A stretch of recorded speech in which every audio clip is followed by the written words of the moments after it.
Hi hello வணக்கம். நம்ம ஆதி பகவன் சேனலை மறக்காமல் லைக் பண்ணுங்கள், ஷேர் பண்ணுங்கள், சப்ஸ்கிரைப் பண்ணுங்கள். அப்பப்போ கமெண்ட்ஸ் கொடுங்க. தேங்க்யூ. அகர முதல எழுத்தெல்லாம் ஆதி பகவன் முதற்றே உலகு. குற்றங்கள் இல்லான் என்ற பாடலோடு இறை வணக்கத்தை ஆரம்பித்து நமக்கு நூல் முழுவதும் ஆகம கருத்துக்களை கூறியிருக்கிற வாமன முனிவரை வணங்கி இந்த நிகழ்வுக்கு இணைய வழியாக நாம் பகிர்ந்து கொள்கின்ற இந்த நிகழ்வுக்கு இறை வணக்கம் வழங்கியிருக்கிற இனிமையானதொரு பாடலை சமஸ்கிருதத்திலும் தமிழிலும் வழங்கியிருக்கின்ற செல்வி யாழினி விமல் அவர்களுக்கு எனது வணக்கம். வரவேற்புரையை மிக சீரிய முறையிலே ஆற்றியிருக்கிற பள்ளி கல்வியிலும் பாடல்கள் படைப்பதிலும் இரட்டை குதிரை சவாரியாக சீரான முறையிலே செலுத்தி வருகின்ற இளைஞர் புலவர் ஆர் யுவராஜா அவர்களுக்கும் எனது வணக்கம். இந்த வாய்ப்பினை அனைவருக்கும் நல்கி எனக்கும் இந்த வாய்ப்பினை கொடுத்து சீரிய முறையிலே வழி நடத்தி செல்கின்ற தலைமை ஏற்று இருக்கின்ற நமது ஆசான் கவிராசன் மகராசனார் அவர்களுக்கு சிறப்பானதொரு வணக்கம். இந்த நன்றியுரையினை, இந்த நிகழ்வுக்கு நன்றியுரையினை வழங்க இருக்கின்ற கோவை புலவர் ரவி அவர்களுக்கும், அதை தொடர்ந்து மங்கள வாழ்த்து இசைக்க இருக்கின்ற சகோதரி சசிகலா கமல்குமார் அவர்களுக்கும், மற்றும் இந்த நிகழ்விலே இணையத்தின் மூலமாக கலந்து கொண்டு பெரும் ஆதரவை இந்த குழுவுக்கு அளித்து வருகின்ற அனைத்து பெரு உள்ளங்களுக்கும் எனது வணக்கத்தையும் பணிவோடு தெரிவித்துக் கொள்கிறேன். நாம் மேருமந்திர புராணத்திலே குறிப்பிடப்பட்டிருக்கின்ற அறக்கருத்துக்களை பகிர்ந்து கொள்ள வேண்டும் என்ற ஒரு ஆவலோடு இந்த நிகழ்ச்சியினை நாம் ஆரம்பித்திருக்கிறோம். மேருமந்திர புராணம் என்ற நூலிலே இருக்கிறது. ஆனால் இந்த 1 மணி நேரம் 1.5 மணி நேர நிகழ்விலே எந்த ஒரு புராண கதையும் வரவில்லையே என்கின்ற ஒரு ஆதங்கமானது கேட்பவர்களிடம் இருக்கக்கூடும். அதற்காகத்தான் நான் முதல் பதிவு சொல்லும் பொழுதே இதில் கதை குறைவாக இருக்கும், நெறி அறம் அதிகமாக இருக்கும், இந்த நூலினுடைய சிறப்பே அதுதான் என்று முன்கூட்டியே ஒரு டிஸ்க்ளைமர் போல நான் தெரிவித்திருந்தேன். அதுபோல நமது ஆசான் அவருடைய அறிமுக உரையிலே சிந்தாமணி சுடர் வானராசனார் அவர்கள் அந்த மேருமந்திர புராணத்திற்கு உரை எழுதியிருக்கிறார். அவர் பல மேடைகளிலே பேசியிருக்கிறார் என்ற கருத்தையும் தெரிவித்தார். அருமையானதொரு உரை நூலாக அந்த நூல் விளங்கி கொண்டிருக்கிறது. இது போன்ற நூல்களிலே புராணம் என்று பெயர் வைத்திருந்து இருக்கிறதிலே கதையோட்டம் தாமதமாக ஆரம்பிக்கின்ற ஒரு நூலாக மேருமந்திர புராணம் இருக்கிறது. காரணம் என்னன்னா, முதலிலே சுயம்புநாம தீர்த்தங்கருடைய சமோசரணத்திற்கு வைஜெயந்த மன்னன் செல்லுகின்ற அந்த காட்சி தான் ஆரம்பம். அதன் பிறகு அவர் அறிவுரையை முடித்த பிறகுதான் வைஜெயந்த மன்னன் நாட்டுக்கு திரும்புகிறான். அவன் நாட்டுக்கு திரும்பிய பிறகுதான் கதை துளிர்விடுகிறது. எனவே வைஜெயந்த மன்னன் எப்படி பொறுமையாக தீர்த்தங்கரரிடம் அந்த சமணாரத்தை கேட்டுக்கொண்டானோ, அதுபோன்றே நம்முடைய சுவைஞர்களும் அதை கேட்க ஆவலாக இருக்கிறார்கள். கதை போக்கிலே இந்த அறத்தினை நமக்கு கூற வருகின்ற பகவான் அவர்கள் நமக்கு முதலிலே 5 அத்திகாயங்கள் குறித்து குறிப்பிட்டார். ஜீவன், அஜீவன், தன்மம், அதன்மம், ஆகாயம். அதோடு 1 காலம் என்பதை சேர்த்தால் 6 திரவியங்களாக இருக்கின்றன, அவற்றையும் குறிப்பிட்டார். அதன் பிறகு 7 தத்துவங்கள், அதிலே பாவ புண்ணியம் என்பதை சேர்ந்த 9 பதார்த்தங்கள், இவற்றை பற்றி கூறி வருகிறார். அதிலே ஊற்று என்கின்ற ஆசிரமம், வினை வரும் வழி எது என்பது குறித்து அவர் குறிப்பிட்டதோடு சென்ற பதிவிலே 2ஆம் பதிவானது முடிவுற்றது. அடுத்ததாக செரிப்பு, அதாவது சம்மரை என்று சமஸ்கிருதத்திலே புறப்படுவது. செரிப்பு என்று சொன்னால் தடுத்தல் என்று தமிழில் இருக்கலாம். ஆனால் செரிப்பு என்று வழக்கமாக நூல்களிலே கொடுப்பதால் அதே பதத்தையே நாம் பயன்படுத்திக் கொள்ளலாம். அதனுடைய பொருள் என்னன்னு சொன்னோம்னா, தடுத்தல், வினை வருவதை தடுக்கிறது. அதை தடுப்பது என்கின்றத ஒரு தத்துவமாக நமக்கு கூறுகிறார். கோபனம் சமிதி தம்மம் சிந்தை ஈராரடக்கம் தாபனம் பரிசை வெல்லும் தன்மையால் முனிவன் நின்றால் வேபமொன்றில்லாத சிந்தை வினை வழி விலகி நிற்கும் தீபம் நின்றகத்தை சேரும் இருளுண்டோ செரிப்பு இதாமே. செரிப்புனா என்ன? தீபம் நின்ற அகத்தை சேரும் இருளுண்டோ. ஒரு அகத்தில், ஒரு அறையில், ஒரு இடத்தில் விளக்கு எரிகிறது, தீபம் எரிகிறது என்று சொன்னால் அந்த இடத்தை சென்று சேருகின்ற அளவுக்கு இருளுக்கு ஏதாவது தன்மை இருக்கிறதா? இல்லை என்று பொறுக்கிறார். ஒரு விளக்கு எரிகிற இடத்துல இருள் வந்து சேராது. அவ்வாறு செரிப்பை கையாளுகின்ற உயிரிடம் ஊற்று வந்து சேராது. சம்மரை இருக்கும் இடத்தில் ஆசிரமம் இருக்காது. அதைத்தான் இங்கே குறிப்பிடுகிறது.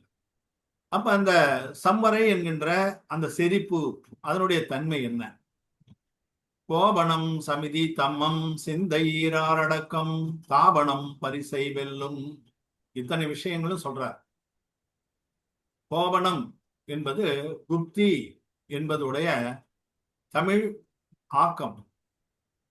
ஏன்னு கேட்டா, முக்காவாசி அந்த தத்துவ சொற்களை நம்முடைய வாமன முனிவர் அதிலே இருக்கின்ற அதே வார்த்தைகளை தமிழிலே கொடுத்திருக்கு. எந்தவித குழப்பமும் ஏற்பட்டுவிடக் கூடாது என்பதற்காக அவர் அதனை செய்திருக்கிறார் என்பதை சென்ற பதிவில் கூட நம்ம பார்த்தோம். நம்முடைய ஆசான் அதை குறிப்பிட்டு விரிவாகவே அதிலே சொல்லியிருந்தார். அந்த கோபனம் என்றால் அடக்கம். குப்தி என்பது வடமொழி சொல். 3 அடக்கம். சமிதி என்பது கவனம், கவனகம் என்று நான் குறிப்பிட்டிருக்கிறேன். சில விஷயங்களிலே நாம் கவனமாக நடந்து கொள்ள வேண்டும். 5 விஷயங்களிலே அது சமிதி. அறம், தர்மம், 10 அறம் தெரியும், நாம் கேள்விப்பட்டிருப்போம். தச தர்மம் என்று வடமொழியிலும் 10 அறம் என்று தமிழிலும் குறிப்பிடுவார். 12 மீள் சிந்தனை, அனுபிரேக்ஷா என்று கூறுவார்கள். துவாதச அனுபிரேக்ஷா என்று சமஸ்கிருதத்திலே துவாதச என்றால் 12 மீள் சிந்தனை. 12 புலனடக்கம், அதை சம்யமம் என்று நூல்கள் குறிப்பிடும். 12 வகையான தவம், 22 பிரிவுகளை கொண்ட இன்னல் பொருத்தல். இங்க பரிசை என்ற வார்த்தையை கூறுகிறார். பரிசை வெல்லும், பரிசக ஜெயம் என்று வடமொழியிலே சொல்லப்படுவது. அந்த இன்னல் பொருத்தல் அல்லது இன்னல் வெல்லுதல், இன்னலை வென்று எடுத்தல் என்று நாம் கொள்ளலாம். ஆகிய தன்மைகளால் விளங்கும். அதனால என்ன கிடைக்குதுன்னா, வேபம் ஒன்று இல்லாத சிந்தை, சலனமே இல்லாத தியான சிந்தையானது கிடைக்கும். அலைச்சல் இல்லை, மனம் அலைவதுதான். மனம் ஒரு குரங்குன்னு சொல்றாங்க இல்ல, மனம் அலைவதால் தான் வினை வருகிறது. மனம் சலனம் இல்லாமல் சிந்தை சிந்திக்கின்ற அந்த செயல் அலைவு இல்லாமல் இருந்தால், டிஸ்ட்ராக்ஷன் எதுவும் இல்லாமல் இருந்தால் அந்த சலனம் இல்லாத நிலையினை ஏற்படுத்தும். அதுதான் முக்கியமாக ஊற்றை தடுப்பது, அதுதான் செரிப்பு என்று இங்கே கூறுகிறார். விளக்கு எரியும் இடத்தில் இருள் வந்து சேருவதில்லை என்ற ஒரு உதாரணத்தோடு இதுக்கு நம்ம தெரிவிக்கலாம். திரவிய சங்கிரகத்துல இது சுருக்கமா குறிப்பிடப்பட்டிருக்கிறது. எல்லா காதைகளையும் நம்ம கொடுக்கல. முக்கியமா இருக்கக்கூடியதை ஒரு ஒற்றுமையை நம்ம சுட்டி காட்டுவதற்காகத்தான். வத சமிதி குப்தி ஓ தம்மா அனுபேகா பரிசக ஜவோஹ சாரித்தம் பகுபேயா நாயப்பா பாவ சம்பர விசேஷா. பாவ சம்பர விசேஷம். பாவ சம்பரன எண்ணத்திலே, உணர்விலே ஊற்றை தடுக்கக்கூடிய அந்த உணர்வு, அதனுடைய சிறப்பு என்ன என்று சொன்னால், அங்க குறிப்பிட்டது போல விரதம், சமிதி, குப்தி, தர்மம், அனுப்பிரேக்ஷா, பரிசகதை, இவை முறையே 5, 5, 3, 10, 12, 22 வகையானவை. இவற்றின் அடிப்படையிலான பல வகை ஒழுக்க பிரிவுகள் பாவ சம்வரைக்கு காரணமாகிறது. இவற்றையெல்லாம் கடைபிடித்தால் ஒழுக்கம் மேம்படும், அது சம்வரைக்கு காரணமாகும். இதிலே 3 குப்தி என்று சொல்லக்கூடிய அடக்கம், அது வந்து தத்துவ சூத்திரம் நமக்கு கூறுவதை, அதாவது சின்ன விளக்கமாக மிக அதிகமாக போலனாலும் ஓரளவு தெரிந்து கொள்ள வேண்டும் என்பதால சம்யக் யோகா நிகிரக குப்தி என்று சொல்வார். செயல், யோகம் என்றால் செயல், நல்ல செயல், அதிலே அடக்கமாக இருக்கு. நிகிரகோ என்றால் அதிலே அலைச்சல் இல்லாமல் இருக்கு. 3 என்ன? மன, வசன, காயம். இந்த 3ஆல தான் மன அடக்கம் வேண்டும், மொழி அடக்கம் வேண்டும், உடல்ல அடக்கம் வேண்டும், செயல்களில் அடக்கம் வேண்டும். அந்த 3 குப்திகள் என்று கூறப்படுபவை. இவை மிக முக்கியமான ஒரு பண்பாக நம்ம சமணத்தில் குறிப்பிடப்படுவது. இது கிடைத்து விட்டால் நிச்சயமாக மோட்சம் அந்த உயிருக்கு. இந்த குப்திக்கு தான் மற்ற எல்லாம் கொண்டு போய் சேர்க்கும். மீதி இருக்கக்கூடிய நெறிமுறைகள் எல்லாமே கடைசியில உச்சநிலையை அடையும் பொழுது நமக்கு வாய்க்கக்கூடியது மன அடக்கம், மொழி அடக்கம் மற்றும் செயல் அடக்கம். செயல்ல காய செயல், உடல் செயல்ல அடக்கம். அடக்கம் என்றால் ஒழுங்கு அல்லது குறைத்து விடுதல், இல்லாமல் செய்து விடுதல். அதைத்தான் குப்தி என்று குறிப்பிடுவார். சமிதி என்று அங்கே தமிழில் குறிப்பிட்டப்பட்டது. அதற்கும் தத்துவ சூத்திரத்தில் இருக்கிறது. ஈரியா பாஷா ஏசனா ஏஷனா ஆதான நிக்ஷேபா உற்சர்கா சமிதிய என்று. ஈரியா என்றால் நடப்பதில கவனம். நமக்கு தெரியும், முனிவர்கள் நடக்கும் பொழுது என்ன, அந்த நுகத்தடி தூரம் 4 முழம் என்று நமக்கு மேருமந்திர புராணத்திலே வருகிறது. அந்த 4 முழ தூரத்திலே சிற்றுயிர்கள் ஏவும் இருக்கின்றனவா என்று கவனித்து முனிவர்கள் நடப்பார்கள். நம்ம அது போல நடப்பதிலே கவனம் இருக்கணும். அந்த அளவு கவனம் இல்லை என்றாலும் மழை காலத்திலே ஏதாவது உயிர்கள் அங்கு நடமாடுகின்றன என்பதனை பொதுவாக கவனித்து நடக்க வேண்டும். பாஷா, பேசுவதிலே கவனம் இருக்க வேண்டும். அதை பற்றி நிறைய தெரியும். யாகாவாராயனும் நாகாக்க என்று நமக்கு தெய்வ புலவரை கூறியிருப்பதை நம்ம பார்த்துக்கணும். ஏஷனா என்றால் உணவில் வந்து உயிர் இம்சை இல்லாமல் இருக்கிறதா என்று உணவை கவனித்து உண்ண வேண்டும். ஆதான நிக்ஷேபனா என்றால் பொருள்களை வைப்பதிலும் எடுப்பதிலும் சிற்றுயிருக்கு எந்த விதமான துன்பமும் இருக்கக்கூடாது. ஒரு பொருளை இடத்தை பார்த்து வைக்க வேண்டும். எடுக்கும் பொழுது அந்த பொருளிலே ஏதாவது சிற்றுயிர்கள் இருக்கின்றனவா, எறும்பு இது போன்றவை தான் நமக்கு சின்ன உயிராக இருக்கும். வைக்கிற இடத்துல எறும்பு இருக்கக்கூட பார்க்கணும். எடுக்கும் போது அந்த எறும்பு அதில் இருக்கிறதா, கீழே விழுந்து அதுக்கு ஏதாவது ஆபத்து ஏற்படுகிறதா என்பதை பார்த்து எடுக்கும். உற்சர்க்கம் என்பது தன்னுடைய கழிவுகளை அகற்றும் போது கூட அங்கு உயிர்களுக்கு இன்னல் இருக்கக்கூடாது, மலம் சிறுநீர் கழிப்பதிலே என்று சமிதியை 5ஆக நமக்கு கூறுகிறார்கள். 5 சமிதி. தர்மம் என்று சொன்னால் அறம். உத்தம, க்ஷமா, ஆர்தவ, ஆர்ஜவ, சௌச்ச, சத்ய, சம்யம, தபஸ்தியாக, ஆகிஞ்சன்ய, பிரம்மச்சாரியாணி தர்மம். தர்மம் 10. பொறுமை, க்ஷமா என்றால் பொறுமை, மார்தவம் என்றால் பணிவு, ஆர்ஜவம் நேர்மை, சௌச்சம் தூய்மை, சத்தியம் உண்மை, சம்சயம் என்பது சம்யமம் என்பது புலனடக்கம், தபம் தெரியும், தியாகம், ஆகிஞ்சன்யம் என்று சொன்னால் கொஞ்சம் கூட. கிஞ்சித்து என்ற வார்த்தை சமஸ்கிருதத்திலே உண்டு. கிஞ்சித்து என்றால் கொஞ்சமாக என்ற அர்த்தம். ஆ கிஞ்சின்யம் அப்படின்னா ஆ என்றால் அதுக்கு ஆப்போசிட், கொஞ்சம் கூட பற்று இருக்கக்கூடாது. அதுதான் ஆகிஞ்சன்யம். ஆகிஞ்சன்யம் என்பது ஏற்கனவே பற்று இல்லாம இருக்குது, தியாகம்லாம் வருது, அது கூட சேர்ந்து வராதா அப்படின்னு கிடையாது. தியாகம் என்பதற்கும் ஆகிஞ்சன் என்பதற்கும் ஒரு நுண்ணிய வேறுபாடு இருக்கு. அதே போல பிரம்மச்சரியம். பிரம்மச்சரியம் என்பது ஆன்மாவின் அருகில் என்று அர்த்தம். பிரம்மச்சரியம் அப்படி சொல்றது அந்த இல்லற வாழ்க்கையை மட்டும் குறிக்காது, ஆன்மாவை நோக்கிய பயணத்தை குறிக்கக்கூடியது. ஆன்மனை தூய்மைப்படுத்துகின்ற அந்த மோட்சத்தை அடைகின்ற வழியிலே செல்வது, அதுதான் பிரம்மச்சரியம். சரியம் என்றால் சரிய என்றால் நடந்து செல்றதை சரியா என்று சொல்வார்கள். அந்த வழி அதுதான் பிரம்மச்சரியம். நான் கொஞ்சம் விரைவாக செல்வது மாதிரி இருக்கும், உங்களுக்கு இது தெரிஞ்சிருக்கும் ஏற்கனவே, அதனால தான். இதுலேயே அறநெறிச்சார பாடல்ல பார்த்தீங்கன்னா எல்லாத்துக்குமே தமிழ் நூல்களில் அறநூல்களில் சமணாரம் தான் குறிப்பிடப்பட்டிருக்கிறது. நிறைய பாடல்கள் அறநெறிச்சாரத்திலே நம்முடைய நற்காட்சி முதற்கொண்டு அதனுடைய அங்கங்கள் முதற்கொண்டு எல்லாமே அறநெறிச்சார நூலிலே கொடுக்கப்பட்டு இருக்கிறது. நம்ம வகைப்படுத்திக் கொள்ளலாம். அதுல வந்து நிறைய அறநெறிச்சார நூல் அவசியம் படிக்க வேண்டியது. சமணர்களாக அறத்தை தெரிந்து கொள்வதற்கு அது அவசியம். அதில் மிக அருமையாக இந்த பாடலை 10 அறத்தை சொல்லியிருப்பார். அந்த நம்ம உத்தம தர்மம் என்று தமிழில் சமஸ்கிருதத்திலே கூறுகிறார்கள். தமிழிலே அதற்கு சரியான வார்த்தையை பார்க்கணும்னா ஆன்ற அறம் என்று நாம் கூறலாம். அந்த ஆன்ற என்ற வார்த்தை இங்கே ஆளப்பட்டிருப்பதை பார்க்கலாம்.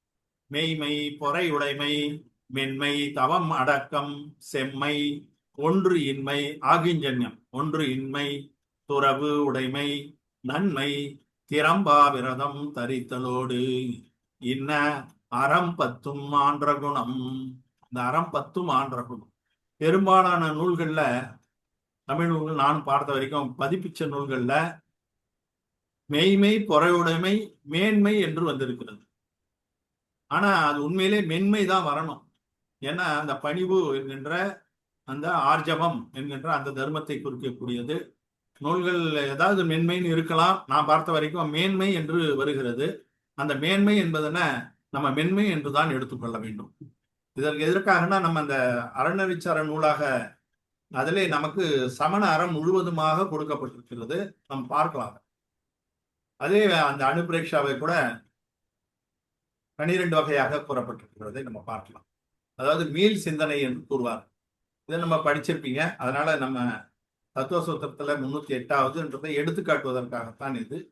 அநித்திய அச்சரண சம்சார ஏகத்வ அந்யத்வ அசுச்ச ஆசிரவ சம்மர நிர்ஜரா லோக போதி துர்லப தர்ம ஸ்வாக்கியா தத்துவ அணுச்சிந்தனம் அனுப்ரேக்ஷா. இவற்றையெல்லாம் மீண்டும் மீண்டும் சிந்தித்து பார்க்க வேண்டும். என்ன அவை? அந்த 12ம் நிலையாமை, அடைக்கலமின்மை. நிலையாமை தெரியும். அடைக்கலமின்மைனா நமக்கு அறத்தை தவிர வேறு அடைக்கலம் எதுவுமே கிடையாது. அடைக்கலமாக நாம் நினைத்து கொண்டு இருப்பவை அனைத்துமே ஏதோ ஒரு நாள்ல நீங்கி போய்விடக்கூடியவை. இன்றைக்கு அடைக்கலமாக இருக்கும், நாளைக்கு அதுவே எதிராக கூட இருக்கும். அதனால அடைக்கலம் என்பது இல்லை உயிருக்கு. பிறவி சுழற்சி தெரியும், ஒருமை. இந்த ஆன்மா எல்லாமே தனித்தனியானதான், அது ஏகத்துவம் என்று கூறுவார். வேறுபடுத்தன்மை, மற்ற எல்லாமே வேறதான், பிரிது. தூய்மையின்மை, லோகம், அதாவது உலகத்தினுடைய அமைப்பை பற்றி சிந்தித்து பார்க்க வேண்டும். ஊற்று, செறிப்பு, உதிர்ப்பு இவற்றை சிந்தித்து பார்க்க வேண்டும். போதி துர்லபம் என்பது மிக முக்கியமான அனுப்பிரேக்ஷா, அதாவது மீள் சிந்தனை.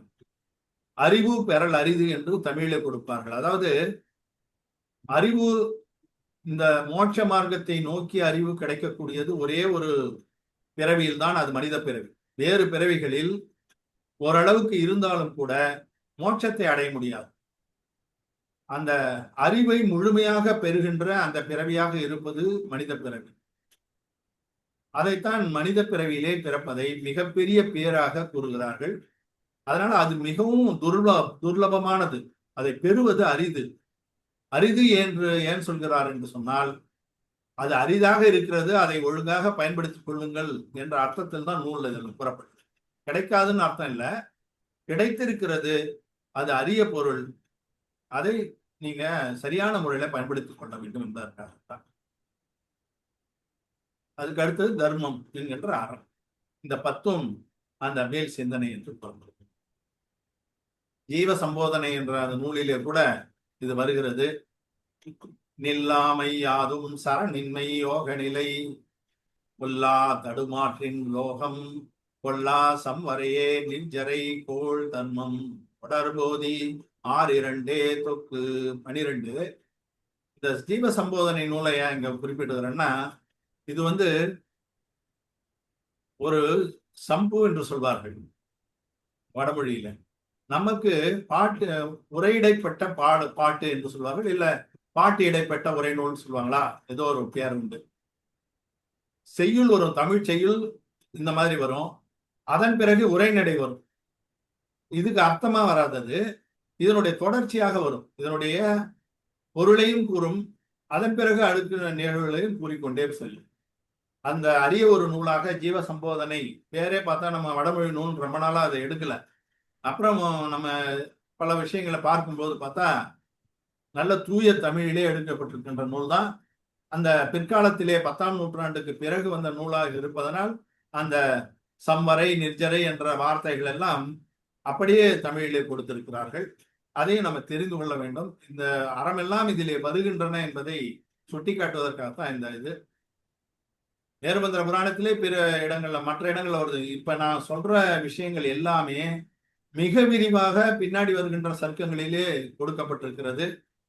கதை நான் இப்போ சொல்றதுக்கான வாய்ப்பு இந்த இடத்துல இல்லாததால பின்னாடி வரக்கூடியதை இங்க கொண்டு வந்திருக்கேன்.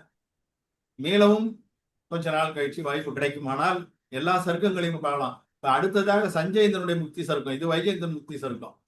அந்த சஞ்சயந்தன் முக்தி சருக்கத்தில் வினைக்கழிவு எப்படின்ற பாடல்கள் எல்லாம் வருது. அங்கு அறக்கருத்துகள் தான். எல்லா சருக்கங்களிலும் அறக்கருத்துகள் இருக்கின்றன. நம்ம இப்ப படித்து கொண்டிருப்பது முதல் சருக்கம் மட்டும்தான். அந்த முதல் சருக்கத்துல வருகின்ற வார்த்தைகளை சிலவற்றில் நம்ம விவரம் பார்க்கிறது. அனித்தம், அறநின்மை, உறவின்மை, பிரிதின்மை, உணர்கரிய மாற்று, உலகம், ஊற்றுதரல், உவர்ப்பு, நினைப்பில் வரும் செறிப்பு, உதிர்ச்சி, போதி பெறற்கு அரிமை, மனதின் வரல் நினைத்து மனையறத்து ஒழுகும் நாள். இது கதையிலே வரக்கூடியது. அந்த மாதிரி அவன் செய்து கொண்டிருக்கின்ற சமயத்திலே என்ன நடக்குது அந்த முனிவர் செய்கின்ற நேரத்திலே என்று இதிலே அப்படி கொண்டு வந்து கதை போக்கிலே அறத்தை சொல்கிறார். வாமன பாரச அனுபவிக்கா என்கின்ற அந்த நூல் இந்த 12 சிந்தனைகளை மட்டுமே பாடல்களிலே தெரிவிக்கின்ற, காதைகளிலே தெரிவிக்கின்ற ஒரு நூல். ஆச்சாரியர் பிருந்தகுந்தர் இயற்றுவது. பிருந்தகுந்த முனிவர் நமக்கு படைத்திருக்கிறது. அதிலே வரக்கூடியதுதான் அத்துவம், அசரணம், ஏத்தம், அன்ன சம்சாரலோகம், அசுசித்தம், ஆசவ சம்வர நிஜர தம்மம், போஹிம்சா சிந்தேஞ்சோ. இவற்றை எல்லாம் சிந்திக்க வேண்டும். மீன் சிந்தனை என்பது அதைத்தான் குறிக்கக்கூடியது என்று இதிலே ஒரு உதாரணத்துக்காக எந்தெந்த முழுவதும் நம்ம தர முடியாதுன்றதால அதனுடைய ஒரு எடுத்துக்காட்டு காதைகளாவது நம்ம கொடுத்தால் பயனுள்ளதாக இருக்கும் என்பதால் இதெல்லாம் சேர்த்து விட்டேன். வேற ஒன்று. இப்ப நம்ம அந்த உதிர்ப்பை செரிப்பை பற்றி நம்ம பார்த்தோம். செரிப்பை பற்றி பார்க்கும்போது இப்ப நம்ம இந்த விளக்கத்தை படித்த பிறகு அந்த பாடலை நம்ம படித்தோம்னா, கோபனம் புத்தி, சமிதி 5 சமிதி, தம்மம் 10, தர்மம், சிந்தை. சிந்தை என்பது இங்கு தியானத்தை குறிக்கக்கூடியது. ஈரார் அடக்கம் 12 விதமான சம்யமம், தாபனம் தவம் செய்யறது, பரிசைவில். இந்த 3க்கும் விளக்கம் அடுத்த பாடல்ல வரும். ஈரார் அடக்கம், தாபனம், பரிசைவில். இப்ப நம்ம பார்த்தது புத்தி, சமிதி, தர்மம், சிந்தை என்பது அந்த 12 வகையான வீழ் சிந்தனைகளை குறித்தது. அதனால இந்த பாடல்கள் வரக்கூடியதுல கொஞ்சம் விளக்கம் நம்ம அதுல கொடுத்திருந்ததை நீங்க பார்க்க. அது அடுத்ததாக உதிர்ப்பு. பாவம் எப்படி வருகிறது? ஒரு ஒரு பிணை, அதாவது பந்தம், அது எப்படி நேருகிறது என்று சொன்னால், ஒரு உயிர் அல்லதோ கூட தொடர்பு ஏற்படுத்தி கொள்ளும் போது ஊற்று வருகிறது. அதுதான் ரொம்ப முக்கியமானது. இந்த உயிர் எது கூடவும் தொடர்பில்லாமல் இருந்தால் உயிருக்கு எந்த விதமான வினையும் கட்டாது. அது மாதிரி இருக்க முடியுமா? வாய்ப்பில்லை. அதாவது பொற்களம் தான், மொழி கூட பொற்களம் தான். பேசுவது கூட நாம் அஜீவனோடு கொண்டிருக்கின்ற தொடர்பு. சிந்தனையும் அப்படித்தான், உடல் செயல்களும் அப்படித்தான். அப்ப நம்மளால அந்த மாதிரி இருக்க முடியாது. உச்சர்கிட்ட முனிவர்கள் வேண்டுமானால் இருக்கலாம். அதனால ஜீவன் அஜீவனோடு தொடர்பு கொள்ளும் போது ஆசிரமம் என்ற ஊற்று வருகிறது. அந்த ஊற்று வராமல் தடுக்கக்கூடியதுதான் சம்மரை. இப்போ புதிதாக நம்ம இதை தெரிந்து கொண்ட பிறகு புதிதாக ஊற்று வராமல் தடுத்து கொள்ளலாம். சரி, நம்ம இதெல்லாம் தெரிஞ்சுக்கிட்டோம். ஆனால் ஏற்கனவே அந்த வினைகள் சிலது அந்த உயிரோடு கட்டி இருக்கின்றன இல்லையா? எல்லா பிறவிகளிலும் நாம் சம்பாதித்த வினைகள் இந்த பிறவியிலும் கூடவே வரும். இந்த ஆன்மா கூடவே டிராவல் பண்றது எதுன்னா கார்மன உடல், கரும உடல், வினை. அவை அந்த ஆன்மா கூடவே அது எப்ப சித்தலோகத்துக்கு போகிறதோ, பிறவியை முடித்துக் கொள்கிறதோ, அதுவரை நிழல் போல, நிழல்னா கூட இருள்ல இருக்காது, வெளிச்சம் இல்லாத இடத்துல நிழல் இருக்காது. அந்த உடலோடு தொடர்ந்து பயணம் செய்யக்கூடியது எந்த பிறவியாக இருந்தாலும் அந்த பிறவிகளிலே தொடர்ந்து பயணம் செய்யக்கூடியது அந்த வினைகள் தான். அவை கார்மன உடல், கரும உடல் என்று. இப்ப அந்த மாதிரி நமக்கு பிறவியிலேயே சில வினைகள் இந்த வினையோடு கட்டி கொண்டுதானே நம்ம பிறந்திருக்கிறோம். அப்ப அதை என்ன செய்யறதுன்னு சொன்னா, அதை உதிர்க்க வேண்டும். கட்டி இருக்கின்ற அந்த வினையினை ஒரு மரத்தில் இருக்கக்கூடிய புளியம்பழத்தை எப்படி உலுக்கி கீழே விழ வைக்கிறார்களோ, உதிர்க்கிறார்களோ, அது போல உதிர்க்க வேண்டும். அதைத்தான் நிர்ஜரை என்று வடமொழியிலே தத்துவங்களிலே குறிப்பிட்டு நின்ற அந்தத்தின் 3 நினைப்புணர் உதிர்ப்பையாக்கும். நின்ற அந்தத்தின் ஏற்கனவே சென்ற பாடல்ல கடைசியில சொன்ன 3 அதோட தொடர்ச்சியா இந்த பாடல் எடுப்பாரு. நின்ற அந்தத்தின் 3 சம்யமம், தபம், பரிஷகதி. புலனடக்கம், தவம், இன்னல், வெல்லுதல். இந்த 3 தான் இங்க கொண்டு வந்து நிர்ஜரையில கொண்டு வந்து கொடுக்குறாங்க. அதை நீங்கள் செய்யாமல் இருந்தால் வினை வராது. அதே நேரத்தில் வந்துவிட்ட வினையை என்ன செய்வது? அதற்கு இந்த 3ம் வேண்டும். நினைப்பு, உணர்வு. நினைப்புனா நம்ம சிந்தனை, தியானம். உணர்வு என்று சொன்னால் அறிவு, ஞானம். அந்த 2 இதில் சேர்த்துக்கிறார். அந்த கடைசியில வந்த 3 அது கூட தியானத்தையும் அந்த உணர்வு என்கின்ற ஞானத்தையும் சேர்த்து. அதோடு இந்த 2 3ஓடு இந்த 2ம் சேர்ந்து 5 இருந்தால் உதிர்ப்பை ஆக்கும், அந்த வினைகளை வீழ்த்தும் என்று சொல்கிறார். முன்பு சென்று உயிர்கண் என்ற வினையின்கண் மூர்த்தமாதி. முன்பு சென்று உயிர்கண் என்ற அந்த உயிர் பிறக்கும் போதே அந்த அதுக்கு முன்னாடியே போய் அந்த வினை அது கூட சேர்ந்து வந்து அந்த பிறவியில சேர்ந்துருக்கு. அதனுடைய அந்த உயிரோடு கட்டி இருக்கக்கூடிய வினை, அந்த வினை எவ்வளவு காலத்துக்கு கட்டி இருக்கும் அந்த உயிரோடு சொன்னா, குறைந்தபட்சம் அந்தர்முகூர்த்தம். அந்தர்முகூர்த்தம், முகூர்த்தம் என்றால் 48 நிமிஷம். முழு முகூர்த்தம்னா 2 மடங்கு. 48 நிமிஷத்துக்கு உள்பட்ட காலத்தை அந்தர்முகூர்த்தம் என்று சொல்வார்கள். அதுக்கு உள்ள இருக்கிற காலம் எல்லாமே அந்தர்முகூர்த்தம். அந்த அந்தர்முகூர்த்த காலம் அது வந்து கம்பல்சரியா ஒரு வினை கட்டி இருக்கும். அதுக்கு குறைவான கட்டுதல் கிடையாது, பந்தம் கிடையாது. அதுக்கு மேல அதிகமா இருக்குன்றத பின்னாடி பந்தத்துல வரும் நம்ம. அது போன்று அந்தர்முகூர்த்த காலமாவது கட்டி இருக்கக்கூடிய அந்த வினையினை நின்றவ திதியினோடு. திதி என்றால் அதான் அந்த ஸ்திதி என்று சொல்லக்கூடிய வார்த்தை தமிழில் திதி என்று கொடுக்கிறார். எவ்வளவு காலம் அது பந்தமாக இருக்கிறதோ அந்த காலத்திற்கு ஸ்திதி என்று பெயர்.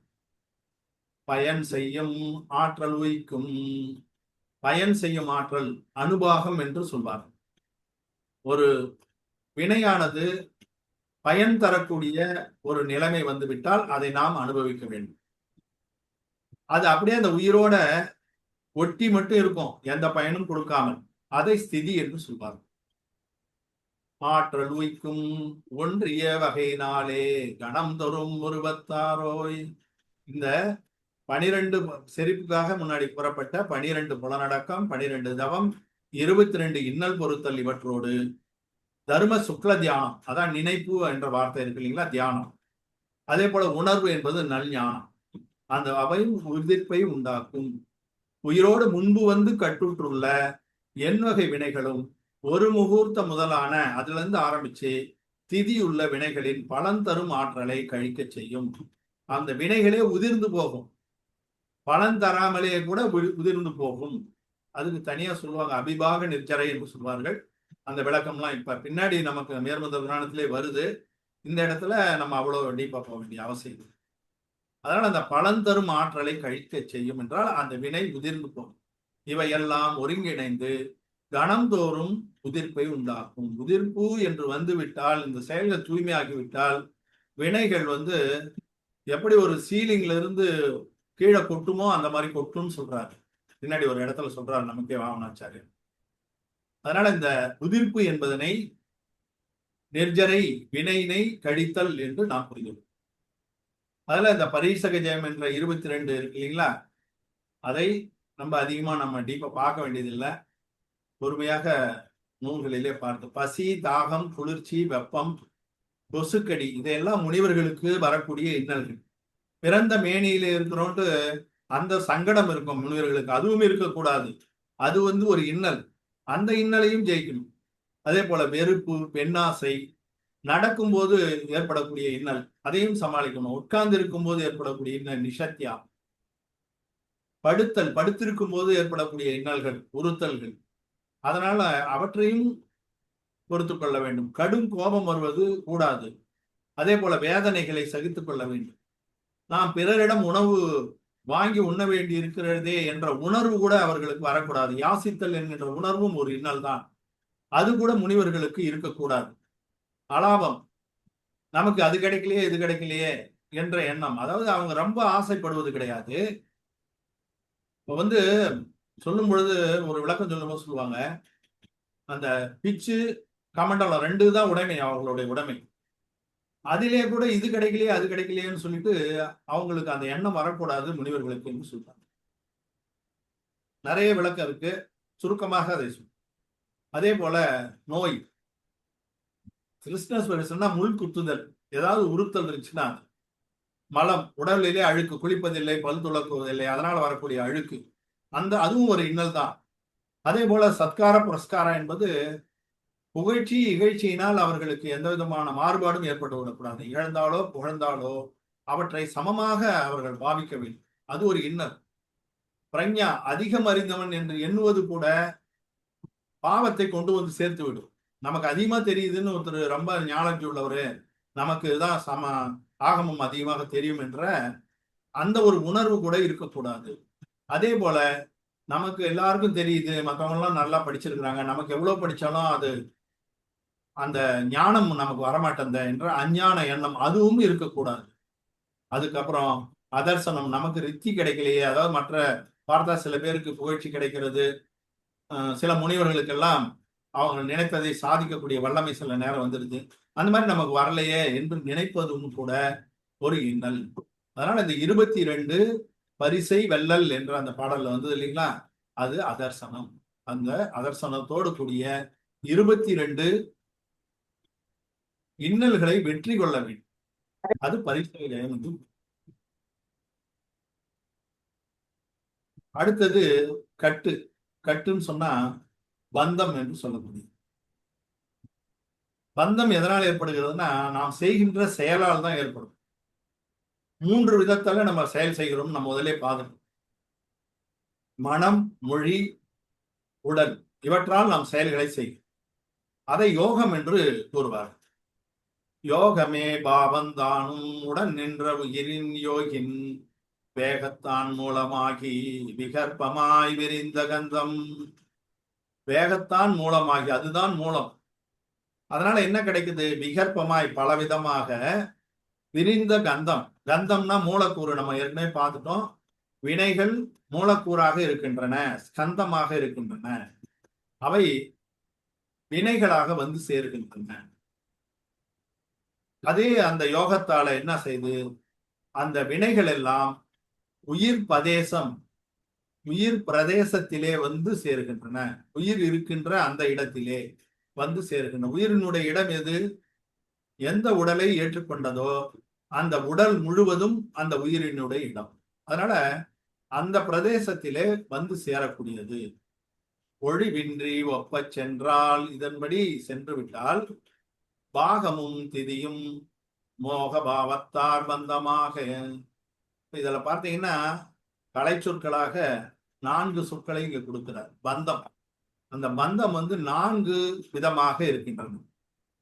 விகற்பமாய் விரிந்த கந்தம் அப்படின்னா, விகற்பம் என்றால் 8 வகையான, வகையாக அர்த்தம். இங்க 8 வகையாக, 8 வகையான வினைகள், அதுதான் ஸ்கந்தம் என்று கூறுவது. உயிர் பிரதேசம், அது பிரதேசம் என்று கூறுவார்.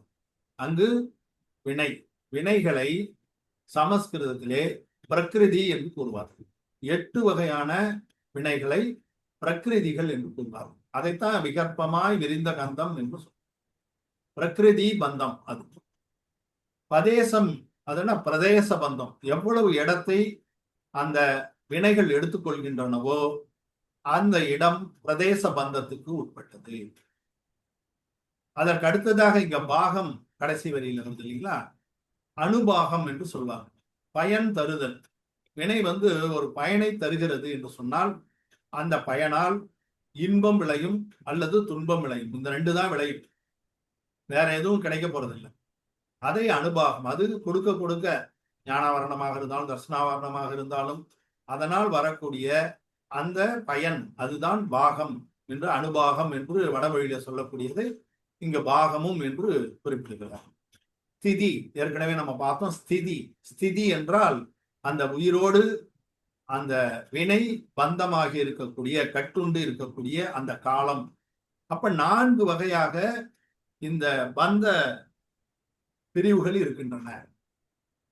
மனம், மொழி, செயல்களால் வந்து சேரும் வினைகள், பல வகையான வினை பிரிவுகள் உயிரோடு பாலும் நீரும் கலந்தது போல் 2 கலந்து சேர்ந்து கட்டுறுகின்றன. 2 ஒன்னா சேர்ந்து ஒரே இடத்திலே தங்கிவிடுது.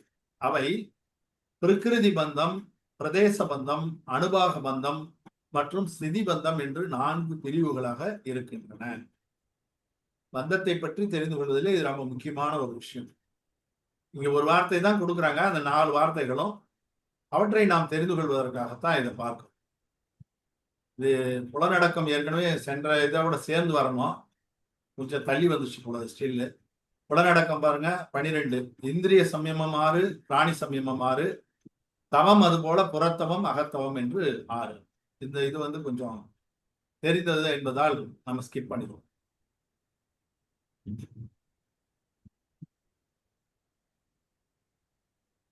இப்ப அந்த 4 வகையான பந்தங்களை இதில் பார்க்கலாம். நம்ம பிரகிருதி என்று சொன்னால் நான் சொன்னேன் 8 வகையான வினைப்பிரிவுகள். ஞானாவரணம், தர்சனாவரணம், நம்ம தமிழ்ல சொல்றதா இருந்தாலும் அறிவு மறைப்பு, காட்சி மறைப்பு, மோகனியம், தடைவினை, அந்தராயம் என்பது தடைவினை என்று சொல்லலாம். அதே போல வேதனியம் என்பது இன்ப துன்பம், ஆயுள் 4, கோத்திரம் 2, நாம வினை என்று சொல்வார்கள். இப்ப இந்த 8 விதமான வினைகள், அந்த 8 விதமான வினைகளை பிரித்து தனித்தனியா அதனுடைய கம்பார்ட்மெண்ட்ல போய் சேரும். நாம் செய்கின்ற செயல்களால எந்த மாதிரியான ஊற்று வருகிறதோ அந்த ஊற்று, ஏற்கனவே இந்த ஊற்றை பற்றி சொல்லும்போது கூட அதை சொன்னேன். குளத்துல கொண்டு போய் தேங்கும், சில தண்ணி தேங்கும், கடல்ல போய் சேரும், ஆத்துல போய் சேரும், குட்டையில போய் சேரும், வயல்களில் போய் சேரும். அந்த மாதிரி அததுக்கு பொருத்தமாக போகக்கூடிய இடத்திலே சென்று சேருவது போல ஞானாவரணம் முதலிய 8 வினைகள் அதனுடைய இயல்பு, அந்த பிரகிருதி என்பதை இயல்பு கட்டு என்று கூறலாம். இயல்பு கட்டாக இருக்கும். அந்த இயல்புக்கு ஏற்ற மாதிரி அந்த வினையாக அது மாறி உயிரோடு கலக்கிறது. ஸ்திதி பந்தம் என்றால் பந்தம் வினைகளோடு உயிரோடு தங்கி இருக்கக்கூடியது. இப்போ ஒரு வினை வந்து விட்டது, உயிரோடு சேர்ந்து விட்டது என்று சொன்னால் அது உடனே பலன் தராது. இன்னைக்கு ஒரு கெடுதல் பண்ணியிருப்போம், அது அடுத்த நாள் காலையிலேயே நம்ம காட்டுதா? முற்பகல் செய்யும் பிற்பகல் விளையும் சொல்வாரு. அந்த முற்பகல் காலம் வேறு, பிற்பகல் அடுத்த பிறவியில கூட நடக்கலாம், பின்னாடி வரும். அதுதான் நமக்கு அங்க தேவர் பெருமான் கூறுவது. அது ஸ்திதியாகி இருக்கும், அதோட ஒட்டி கொண்டே இருக்கும். அந்த காலத்தை ஆபாத காலம் என்று கூறுவார்கள். அதெல்லாம் ரொம்ப டீடைல். இருந்தாலும் ஸ்திதி என்றால் அந்த உயிரோடு அது ஒட்டி இருக்கின்ற காலம், ஸ்திதியாகி இருக்கிறது, ஒட்டி கொண்டு இருக்கிறது. பந்தமான வினைகள் அதே தன்மையில் மாறுகையின்றி உயிருடன் தங்கி இருக்கின்ற காலம். அதனால் நல்லது கெட்டது எதுவும் அந்த சமயத்தில் விளையாது. அது உதயத்துக்கு வருவது என்று சொல்வார்கள். அவ்வாறு உதயத்துக்கு வராமல் தங்கி இருக்கின்ற அந்த பண்பினை அதை ஸ்திதி பந்தம் என்று கூறுவார்கள். அனுபாக பந்தம், பந்தமான வினைகள் பயன் தர வரும்பொழுது வினையின் ஆற்றல் ஏற்றத்தாழ்வுடன் சுகம் துக்கம் விளைப்பது, இப்ப பார்த்த இன்ப துன்பத்தை கொடுப்பது அனுபாக பந்தம். பிரதேச பந்தம் என்பது அந்த உடல் உயிரினுடைய பிரதேசமாக இருக்கிறது. அந்த பிரதேசத்திலே எவ்வளவு அணுக்கள் வந்து சேர்கின்றனவோ, அது பரவி இருக்கிறதோ அது பிரதேச பந்தம். அதிகமாக வினைகளை செய்தால் அடர்த்தியா இருக்கும், அந்த உடம்புக்குள்ளதான் இருந்தாகணும். குறைவான வினைகளாக இருந்தால் அது படர்ந்து இருக்கும், அது பிரதேச பந்தம். ஆனால் அந்த உடல் முழுவதும் அது படர்ந்து இருக்கக்கூடிய தன்மையுடையது என்ற அந்த விஷயங்களை இந்த 4 இருக்கின்ற அம்சங்களை எல்லாம் அந்த இதுல நம்ம கொடுத்ததை பார்த்தோம்.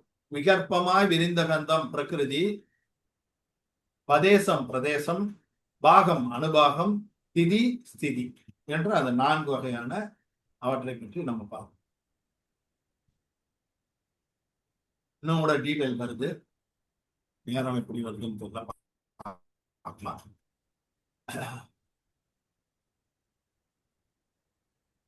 7 3 2 10 எரிந்தன கோடா கோடி ஆழிகள், கோடா கோடி ஆழிகள் ஆகும். ஆன்ற நிலை அல்ல கந்தமூர்த்தம் மோழை மோவத்தினுக்கு முதல் மும்மை ஈற்றினுக்கு அழிய நாம கோதத்தாயு 33. பாடல்கள் எல்லாம் நம் உரை நூல்கள் வைத்து அல்லது ஒரு தடவை 2 தடவை படிச்சா மிக எளிதாக புரியக்கூடியவை. ஆனா அதை நம்ம அதனுடைய பொருளை நாம் புரிந்து கொள்ளணும். இப்ப என்ன சொல்றாங்க பாருங்க, 7 3 2 10 10 பெருக்கணும்னா 7 70 30 20.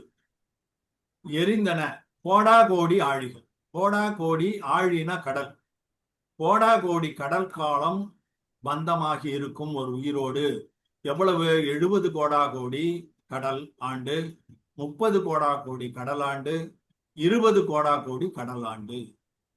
எந்தெந்த வினைகள் வரும்? ஆன்ற நிலை அல்ல, இவையெல்லாம் அதிகபட்சமான நிலை. குறைந்தபட்சம் எவ்வளவு? அந்த மூர்த்தம், அதான் அந்தர் முகூர்த்தம் என்று நான் சொன்னேன். அது அந்தர் முகூர்த்தம் 48 நிமிடங்களுக்கு உட்பட்ட காலத்தை அந்தர் முகூர்த்தம் என்று கூறப்படும். மோழை மோவத்துக்கு முதல். மோழைனா தடை, மிகப்பெரிய தடையை உயிருக்கு கொடுக்கக்கூடியது எதுனா மோகனீய கர்மம், மோகம், மோகனீய கர்மம். அதற்கு முதல்ல வர்றது எது? 7 7 10 70. 70 கோடா கோடி கடற்காலம். ஒரு உயிரோடு மோகனீய வினை எவ்வளவு காலத்திற்கு பற்றி இருக்கும் அதிகபட்சமாக என்று சொன்னால் 70 கோடா கோடி காலம் பந்தித்து இருக்கும். அதற்கு அடுத்தது மற்ற 3 மும்மை, அதற்கு அப்புறம் வரக்கூடிய 3 ஞானாவரணம், தர்ஷனாவரணம், வேதனை. அது 3ம் ரெண்டாவது என்ன வருது? 7 முறையேன்னு பார்த்தோம்னா 3 வருது. அது 30 கோடா கோடி காலம் அதிகபட்சமாக அந்த உயிரோடு பந்தமாகி இருக்கு. இதுல ஈற்றுன்னு சொல்றாங்க. ஈற்றுன்னா அந்தராயத்தை தான் கடைசியா குறிப்பிடுவாங்க பெரும்பாலும். நான் ஒரு வசதிக்காக இங்க முன்னாடியே கொடுத்துருக்கேன். அந்தராய கர்மத்துக்கும் அதே 30 தான். 30 கோடா கோடி கடற்காலம். அதற்கு அடுத்து பாருங்க, அழிய இதெல்லாம் போச்சுன்னா மீதி நாம கோத, நாமம் நாம வினை 70 படிச்சிட்டோம், 30 சொல்லிட்டோம். அடுத்தது 2 10 20. அந்த 20 கோடா கோடி கடற்காலம் எதற்குன்னா நாம வினைக்கும் கோத்திர வினைக்கும். நாம கோத கோத்திர வினை, இது 2த்துக்கு தான். அதுக்கு அடுத்தது என்ன வருது? ஆயுள். ஆயுள் ஆயுள் வந்து 33 கடற்காலம். கோடா கோடியெல்லாம் இல்லைங்க, கடற்காலம் தான். ஏன்னா 7வது நரகத்துக்கு போனாலும் 33 கடற்காலம். சர்வார்த்த சித்தி என்கின்ற உயர்ந்த சொர்க்கத்துக்கு போனாலும் 33 கடற்காலம். அதான் அதிகபட்ச ஆயுள். அதனால அதை குறிப்பிட்டிருக்காங்க இந்த இடத்துல. இப்ப அதனால 7 3 2 என்ற அந்த 10ஐ சேர்ந்த கோடா கோடி ஆழிகள். மோகனியத்துக்கு 70 கோடா கோடி, ஞானாவரணத்துக்கு 30 கோடா கோடி, தர்ஷனாவரணத்துக்கு 30 கோடா கோடி, வேதனையத்துக்கு 30 கோடா கோடி, அந்தராயத்துக்கு 30 கோடா கோடி. அடுத்தது நாமம் கோத்திரம் 2க்கும் 20 கோடா கோடி. ஆயுள் 33 கடற்காலம். கோடா கோடி எல்லாம் இல்ல, கடற்காலம். எல்லாவற்றுக்கும் குறைந்தது இங்க பாருங்க, ஆன்ற நிலை அல்லது அந்த முகூர்த்தம் என்று சொல்றாங்க. ஆன்ற நிலைன்னா அதிகபட்சம். அந்த அதிகபட்சம் இல்லைன்னா அப்படின்னா என்ன அர்த்தம்? குறைந்தபட்சம். குறைந்தபட்சம் அந்தர் முகூர்த்தம். என்று எல்லா வினைக்கும் குறைந்தபட்சம் அந்தர்முகூர்த்தம் என்ற அந்த பந்த காலத்தை இதிலே குறிப்பிட்டிருக்கார். இது மிகவும் விரிவாக நூல்களிலே கூறப்பட்டிருக்கிறது. மிக சுருக்கமாகவே இதில் நான் தெரிவித்திருக்கிறேன். இதுல பார்த்தீங்கன்னா எதுக்கு அதிகம்னு பாருங்க, மோகனியம் தான் 70 கோடி கடற்காலம் இருக்கும். அப்ப இது எல்லாம் நான் அனுபவிச்சுதான் ஆகணுமா? அப்ப 70 கோடி கடற்காலம் நம்ம உயிர் வந்து இதுக்கு போகாதா சித்த நிலைக்கு என்றால் கேள்விதான். அதுக்கெல்லாம் விளக்கம் அந்த நூல்ல பின்னாடி வருது. ரொம்ப சஸ்பென்ஸான விஷயம். ஒன்றும் பெரிய சஸ்பென்ஸ் இல்ல. மனித பிறவிலே வினைகளை கழிக்கலாம். அப்ப மோகனிய வினை கழியும். மோகனிய வினை கழியாமல் மீதி எந்த வினையும் போகாது. மோகனிய வினை கழிந்து விட்டால் எல்லா வினைகளும் போய்விடும். வாமன முனிவர் ஒரு இடத்துல சொல்வார், மோகனிய வினை எப்படிப்பட்டதுன்னா வினைகளுக்கெல்லாம் அரசன் என்று கூறுவார். நம்ம மேருமந்திர புராணத்திலேயே மோகனிய வினை பற்றிய பாடல் 5 பாடல் 6 பாடல் வருது. அதுல அந்த இடத்துல சொல்லுவாரு, வினைகளுக்கெல்லாம் அரசன் மோகனியம். மோகனியம்னா வேற ஒண்ணும் இல்லை. நம்ம ரொம்ப அந்த டேர்மை வச்சு ரொம்ப பழப்பிக்க கூடாது. ஆசை தான், வேற ஒண்ணும் கிடையாது. ஆசை, பேராசை, மிகு ஆசை எல்லாமே அந்த மோகனியத்துல சேர்ந்தது தான். சின்ன ஆசை முதற்கொண்டு பேராசை வரைக்கும் இருக்கக்கூடிய ஆசை என்பதை மோகனியம் என்று குறிப்பிடும். அதற்கு அடுத்ததாக வரக்கூடியது வீடு, மோட்சம். அந்த மோட்சத்திலே 2 பாடல்கள் வருது. பாவ மோட்சம், திரவிய மோட்சம் என்று கூறுவார்கள். அது என்னன்னு நம்ம பார்க்கணும். யோகமே பாவம் தம்மால் உயிரினை ஆர்த்த கர்மம், யோகமே பாவம் தாம் வந்து உயிரினை உற்ற பொழுதின், யோகமே பாவம் தாமும் உயிரின் கண் விடுதல் வீடாம், யோகமே பாவம் தம்முள் உவந்தெழும் அரச என்றான். அரச என்று வையந்தனை யாருக்கு சொல்றாரு? நம்முடைய சுயம்புநாம தீர்த்தங்கரர் சொல்கிறார். அதான் அரச என்றான். இப்ப அந்த யோகம் என்பதை மனமொழி உடல் நம்ம பார்த்துட்டோம் ஏற்கனவே. செயல் அது பாவம் என்றால் தெரியும், உணர்வு.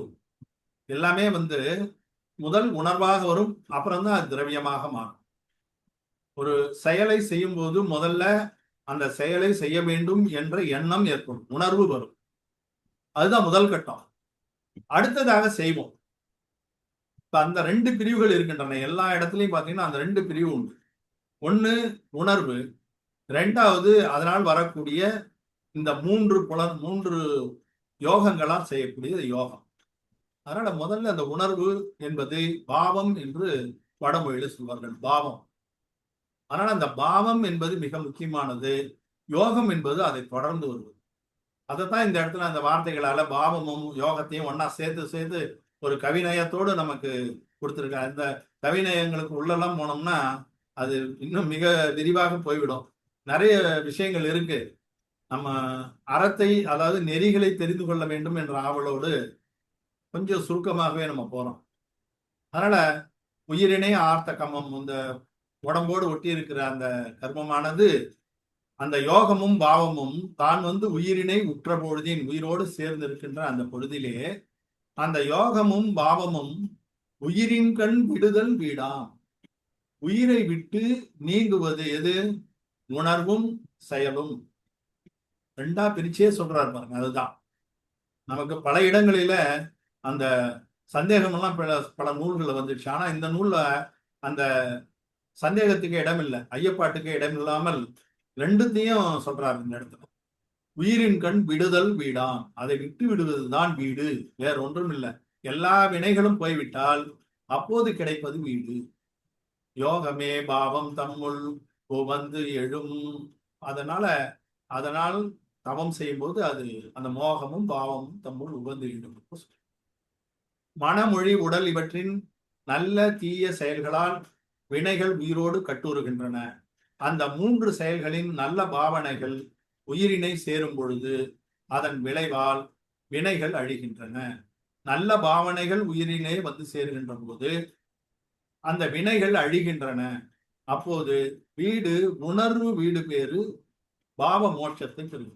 உணர்வு வீடு பேரு. வீடு பேரிலே அந்த 2 வகையா சொன்ன இல்லைங்களா? பாவ மோட்சம், உணர்வால் அது வீடு பேரு அடைந்து விட்டது. இது எந்த நிலை? அரகந்தருடைய நிலை. ஏன் என்று சொன்னால் அவர் வந்து அவருடைய பாவத்தால் அவர் சித்த நிலையை அடைந்து விட்டார். அவருடைய உணர்வினால் அவர் சித்த நிலையை அடைந்து விட்டார். ஆனால் அவர் உயிர் நீங்கவில்லை, உடல் இருக்கிறது. அப்ப அது வீடு பேருன்னு நம்ம சொல்ல முடியாது. சித்த சீலாவுக்கு போவதை தான் வீடு பேரு மோட்சம் என்று சொல்கிறோம், சித்த உலகத்தை அடைவதை தான். ஆனால் இங்கு சித்த உலகத்தை அவர் பிசிக்கலா போய் அடையவில்லை என்று சொன்னாலும் அவருடைய பாவத்தால் அந்த நிலைக்கு வந்து விட்டார். அதனால் அது உணர்வு வீடு, வீடு பேரு, பாவ மோட்சம் என்று கூறுவார். அதுக்கு அடுத்த நிலை பாருங்க, இது அருமையான பாடல், நமக்கு நிறைய இடத்துல உபயோகப்படக்கூடியது. எப்படி அந்த உயிர் சித்த நிலையை, சித்த இடத்தை சென்று அடைகிறது, சித்த சீலா என்று சொல்கிறார்கள் இல்லையா, சித்த உலகம், அந்த உலகத்தை எப்படி அடைகிறது அந்த உயிர் என்று சொன்னால், வினையற விட்ட பொழுதில் வெடித்த வேரண்டம் போல் நினைவரும் குணங்கள் எட்டும் நிறைந்து மேல் நோக்கி ஓடி முனிவரும் உலகம் மூன்றும் இறைஞ்ச மூ உலகின் உச்சி கனைகழல் அரசனிற்றல் கைவலம் ஆகும் கண்டாய். கனைகழல் அரச என்பது விழி, அரசரை அழைத்தல். ஆனால் இங்கே மூ உலகின் உச்சி நெற்றல் கைவலம் என்று கொண்டு கூட்டி, மூ உலகத்தினுடைய உச்சிக்கு சென்று நிற்பதுதான் அந்த உயிர். கேவலம் கைவல்யம் என்று சொல்வார்கள், அது கைவளம் என்று சொல்கிறார். அந்த இடத்தை பெற்றுவிட்டது, சித்த நிலையை அடைந்து விட்டது. அது எப்படிப்பட்ட நிலையில் அது போது பாருங்க, வெடித்த வேரண்டம் போல். ஆமனுக்கு செடிகளை பார்த்துருப்பீங்க, முதல்ல எல்லாம் நிறைய இருக்கும், வில்லேஜஸ்ல எல்லாம் பார்ப்போம். இப்ப டவுன்ல இருக்கிறவங்களுக்கு எல்லாம் தெரியுமா என்னன்னு தெரியல. ஆமனுக்கு விதையானது முற்றிய பிறகு வெடிக்கும் பொழுது கீழே விடாது, அது வானத்தை நோக்கி பறக்கும், அப்புறம் போய் தான் கீழே வந்து விழும். அது போல உயிர் என்ன செய்யும், கீழெல்லாம் வராது, ஆனால் வெடித்த வேரண்டம் போல் மேல் நோக்கி ஓடி என்று இங்க குறிப்பிடுறாங்க. 8 குணங்களும் நிறைந்து 8 வினைகள் போய்விடுகின்றன, 8 வினைகள் நிறைந்து விடுகின்றன. அதனால் அது மேல் நோக்கி ஓடி முனிவர்கள் இந்த 3 உலகம் இவையெல்லாம் வணங்குகின்ற நிலையிலே மூ உலகின் உச்சி நெற்றல் கைவல்யம், அதான் திரவிய மோட்சம். திரவியம் என்றால் இந்த உடல், உடலும் அப்போது மோட்சத்துக்கு சென்று விட்டது. அதால பாவ மோட்சம் திரவிய மோட்சம் என்ற ரெண்டையும் மிக தெளிவாக பிரித்து இந்த நூலிலே நாம் புரிந்து கொள்கின்ற வகையிலே ஒரு உதாரணத்தோடு, வெடித்த வேரண்டம் போல் என்ற உதாரணத்தோடு நமக்கு முனிவர் பெருமான் தெரிவிப்பதை பாருங்கள்.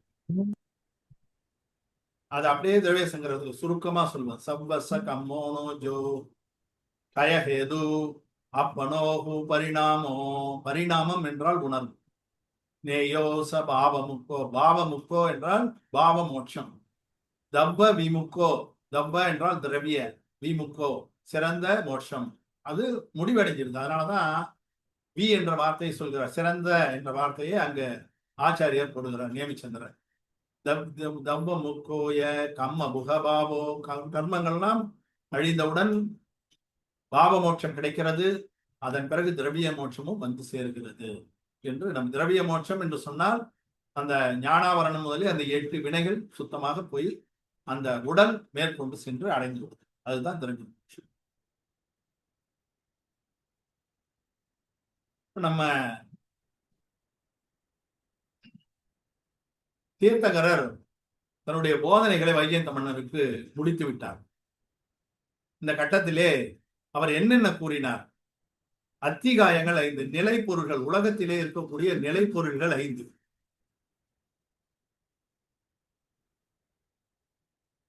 ஒரு நிமிடம். ஹலோ,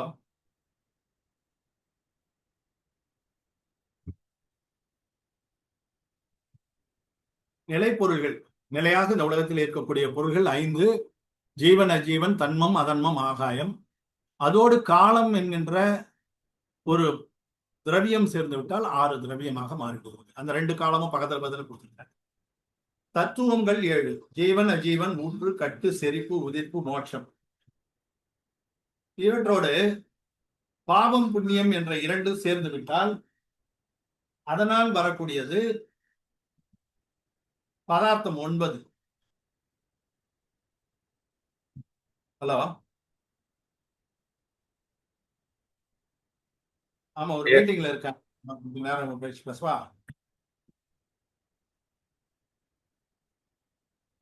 கால் கால் பண்ணுறேன். கால். நன்றி. நன்றி நன்றி மேடம், ரொம்ப சந்தோஷம். நான் உங்களுக்கு கால் பண்ண உடனே ஒரு ஜூம் மீட்டிங்ல இருக்கேன். தயவுசெய்து தவறா நினைச்சு. நல்லது. இல்லை, இருக்கட்டும் மேடம். கடங்களுக்கு வருந்துகிறேன். ஒரு முக்கியமான ஃபோன் கால் இருந்தாலும் அட்டன் பண்ண முடியாது. தவறா நினைச்சு கொள்ள வேண்டாம்.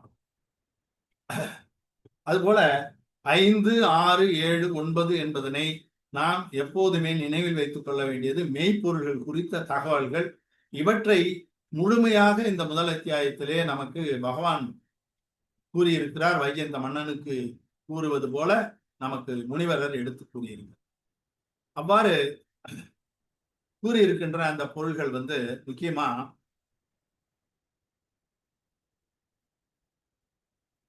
மெய்ப்பொருள் தேறுதல் நற்காட்சி என்றுரைப்பார், எப்பொருளும் கண்டு உணர்ந்தார். நற்காட்சி தான் எல்லாத்துக்குமே அடிப்படை. சமய தரிசனம் தான் மெய்ப்பொருள்கள். நம்ம இப்ப பார்த்தோம் இல்லைங்களா, அந்த 9 பொருள்களையும் மிக தெளிவாக யார் உணர்ந்து கொண்டிருக்கிறார்களோ அவர்கள் நற்காட்சியை உடையவர்கள். ஐயமின்றி தெளிவாக தேறுதல், அதிலே தேர்ச்சி அடைதல், எந்த சந்தேகமும் இல்லாமல் முழுமையாக நம்பிக்கை கொள்வது, அதுதான் தேறுதல் என்ற அந்த வார்த்தைக்கு பல பொருள்களை நம்ம சொல்லலாம். அதனால நாம் நற்காட்சியை பெற வேண்டும் என்று சொன்ன நற்காட்சி தான் வேர். அதிலிருந்து தான் அதிலிருந்து கிடைக்கக்கூடிய ஞானம் தான் நல் ஞானமாக இருக்கும். மற்றவையெல்லாம் தீய ஞானமாக இருக்கும். ஞானம் 2 வகைப்படலாம். அதே போல ஒழுக்கமும் நற்காட்சியின் அடிப்படையிலே வருகின்ற ஒழுக்கம் தான் நல்லொழுக்கம். அதனால இது நற்காட்சி என்பது வேர். அந்த நற்காட்சி எதனால் கிடைக்கும்? இந்த மெய்ப்பொருள்களை உள்ளது உள்ளபடி ஐயமின்றி தெளிவாக உணர்ந்து கொள்ள வேண்டும். அருங்கல செப்பு மிக தெளிவாக கூறுகிறது. தத்துவ சூத்திரத்துல 2வது இதுவே சூத்திரமே அதுதான். தத்துவார்த்த ஸ்ரத்தானாம் சமயக் தரிசனம். சமயக் தரிசனம் என்றால் என்ன? தத்துவங்களை சிரத்தை, முழு நம்பிக்கை கொண்டு இருத்தல், அதுதான் சமயக் தரிசனம். இதனாலதான் அந்த மெய்ப்பொருள்களை மிக நாம் தெளிவாக தெரிந்து கொள்ள வேண்டும் என்பதற்காக பகவான் நமக்கு உரைத்திருக்கிறார்.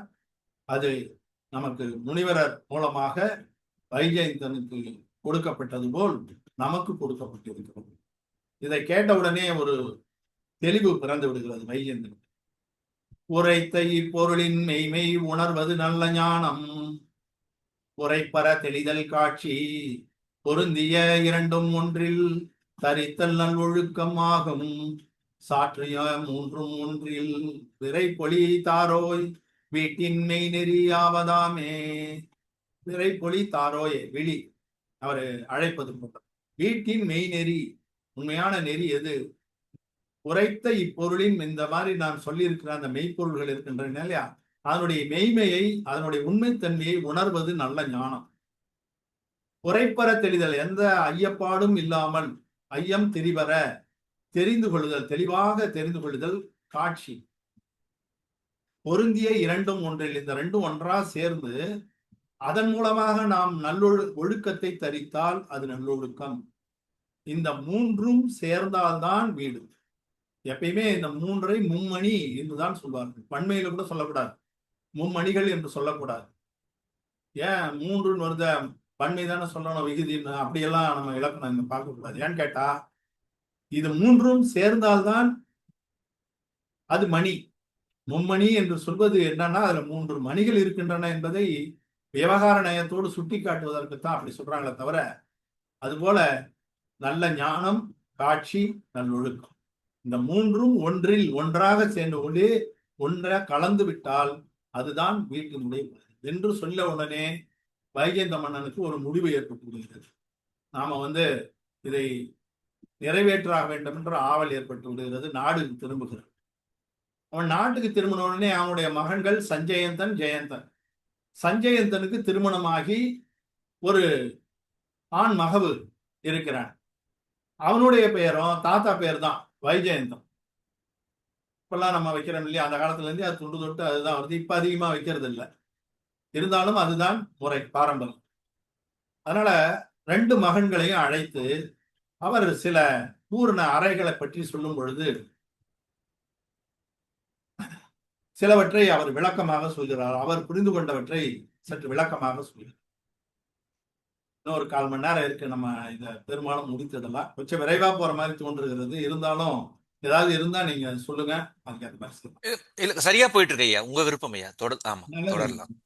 அழகா இப்போ போயிட்டு இருக்கு. வளர்த்தெடுத்தல் தன்னுடைய மகன்களை அருகாமையிலே வைத்துக்கொண்டு அத குடும்ப விஷயங்களை பேசுவது போல அற விஷயத்தை பேசுது.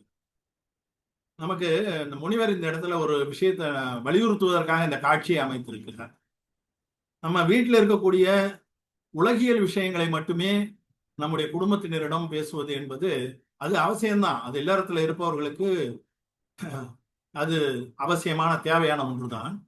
இருந்தாலும் இந்த அற விஷயங்களை கூட நாம் குடும்பத்தினரிடம் கலந்து பேசுவது என்பது மிக முக்கியமான ஒரு அம்சம் என்பதனை இந்த காட்சிகளில நமக்கு விவரிக்கிறார். இப்பெல்லாம் அதெல்லாம் பேச முடியுங்களா, உட்கார்ந்துருப்பாங்களா, அந்த கேள்வியெல்லாம் அது ஆலோசிக்கப்பட வேண்டியது. ஆனால் நாம் செய்ய வேண்டியது என்ன என்பதனை தெரிந்து கொள்ள வேண்டும். ஏற்பவர் யாருக்காரோ அவருக்கு தான் அறிவுரை கூற வேண்டும் என்று நமக்கு நூல் கூறுகிறது. நம்ம அறநெறிச்சாரத்தில் கூட பார்க்கலாம்.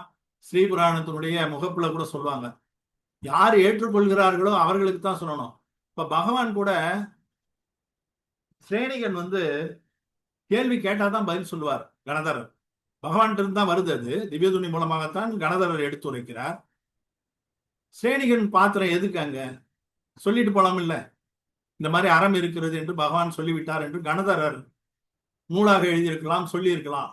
ஆனால் கேட்கின்ற இடத்தில்தான் அறத்தை சொல்ல வேண்டும் என்ற ஒரு நியதியை வலியுறுத்துகிறார்கள் சமணத்தில். கேட்காத இடத்துல போய் நம்ம சொல்லுவது என்பது அது ஏற்கத்தக்கது அல்ல. அது அது நம்ம செய்யறோம், செய்யாம போறோம், அது அடுத்தது. சில நேரத்துல நம்ம என்ன செய்யறோம், சரி யாராவது ஒரு கூட்டம் இருக்கிறது, அதுல ஒரு 10 பேருக்கு போய் சேர்ந்தா போதும் அப்படின்ற எண்ணத்தோடு சொல்கிறோம். அது தவறு கிடையாது. அந்த மாதிரி ஒரு இதுக்காக சொல்லல. யாராவது கேட்பவர்கள் இருந்தால் அவர்களை முன்னிலைப்படுத்தி தான் அறத்தை கூற வேண்டும் என்று நமக்கு தெளிவாக கூறப்பட்டிருக்கிறது நெறிமுறைகளுக்கு. அதன்படி தன்னுடைய மகன்களை அழைத்து வைத்து அவர் அறிவுரை கூறுகிறார். அவர்களுக்கு என்ன தன்மை இருக்கிறது, அந்த கேட்கக்கூடிய தன்மை இருக்கிறதா, அது வருது பின்னாடி. நிலையாமை பற்றி கூறுகிறார் பாருங்க, அருமையா.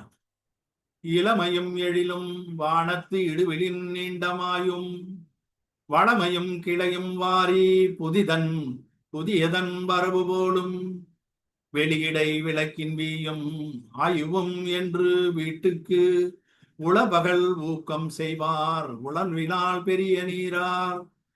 நிலையாமையை 3 உதாரணங்களோடு இங்கு கூறுகிறார். இளமை எப்படிப்பட்டது? வானவில் போன்றது. வானத்து இடுவில் போன்றும் மறைந்து போயிடும், கொஞ்ச நேரத்துல மறைஞ்சு போயிடும். அது போன்றது. நிறைய பாடல்கள்ல இது வருது. சிவ சிந்தாமணியில வருது.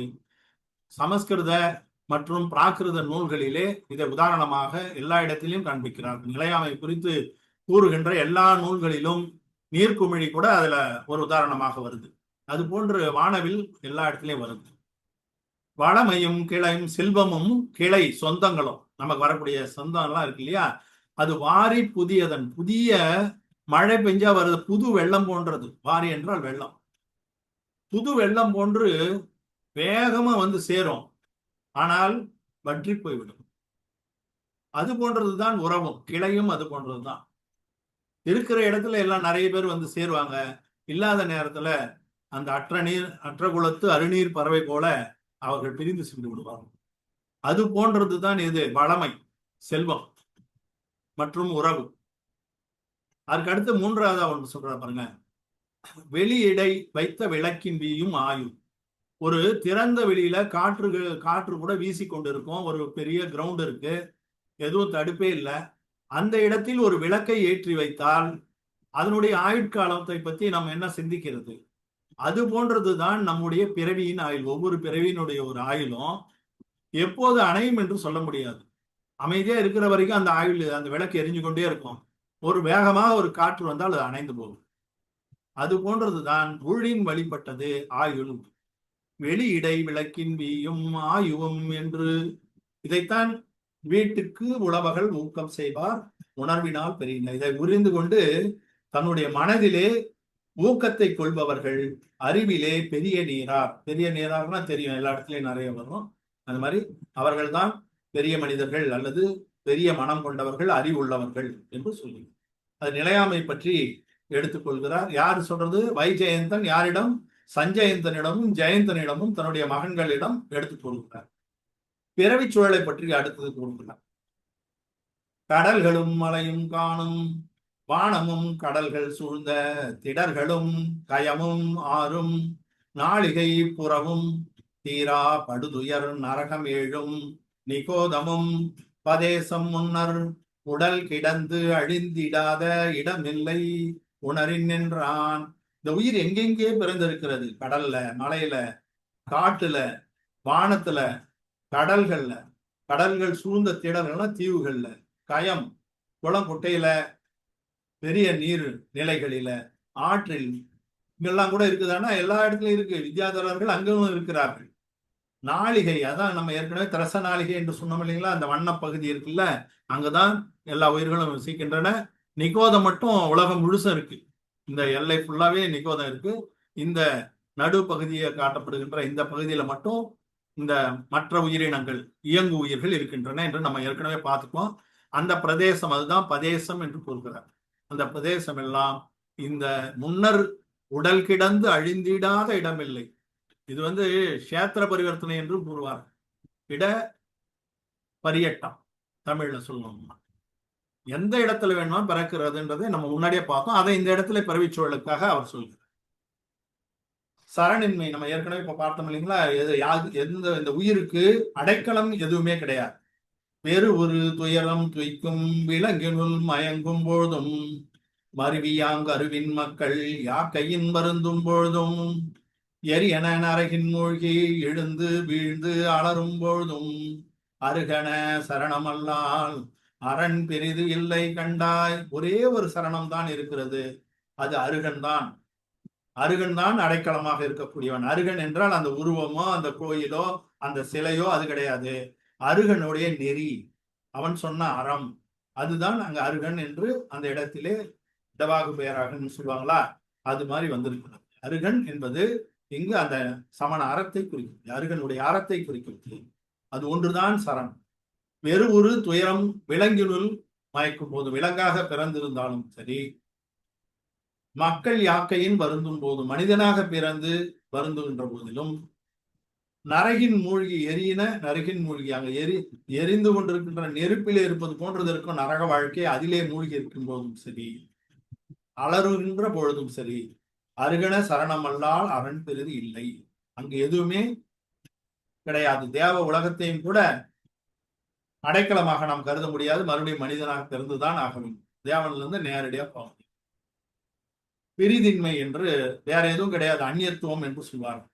அந்த 12 சிந்தனைகளை அங்க சொன்னாங்க இல்லைங்க, பாருங்க. அதை அப்படியே ஞாபகம் வச்சு நீங்க கொண்டு சொல்ற மாதிரி அவர் கொண்டு வர, நம்ம புலவர் பெருமான், நம்முடைய முனிவர் பெருமான் அதை கூறுவார்.